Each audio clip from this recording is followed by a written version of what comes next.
Right after service last week, I had a guy come up to me, and the guy just said, "Can we talk?" I said, "Yeah." And he said, "I just want to feel better." And we unpacked this. He was pretty much going, "I want less discouragement and more encouragement. I want less stress and more peace. I want less anxiety and more confidence and hope. I just want to get a better night's sleep." And he was pretty much saying, and that's not going to happen until everything in my life pretty much gets perfect.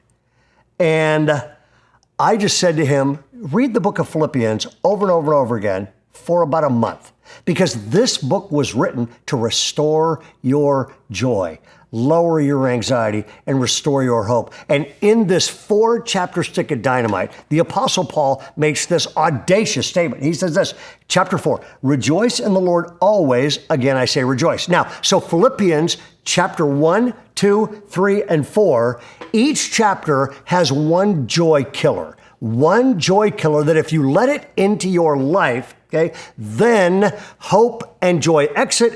And so all I'm going to do is the next couple sessions, I'm going to give you chapter 1, 2, 3, and 4, and the joy killer that cripples every Christian in every Christian church. And chapter 1, it's discouragement. Okay. And Paul writes this, and he says, now I want you to know, brothers and sisters, that my circumstances, which is the cause of most people's discouragement, my circumstances, and what were they? He was accused, jailed, and he's in a Roman prison. My circumstances have turned out for the greater progress of the gospel. Okay. He has number one is joy killer noise, discouragement.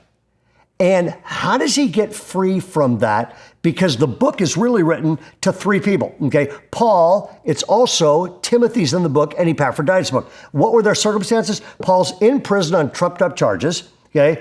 Selfish co-workers, and he's been deserted in his time of need. Timothy, he is written off as too young. He is frequently sick and bedridden, and he's fearful and timid. Epaphroditus is homesick, distressed, and they nearly died. And Paul writes this incredible verse, whatever happens, conduct yourself in a manner worthy of Christ. And then he goes, he said, I want you to know you stand firm and you're striving together, in no way alarmed by your opponents. And what he's really saying is this, man, discouragement can take you out of the game. It's the roots of all kinds of toxic things. He's going, I have got to disconnect myself from my circumstances. This was years ago, I actually got really discouraged. And I usually bounce back pretty fast. I didn't bounce back much.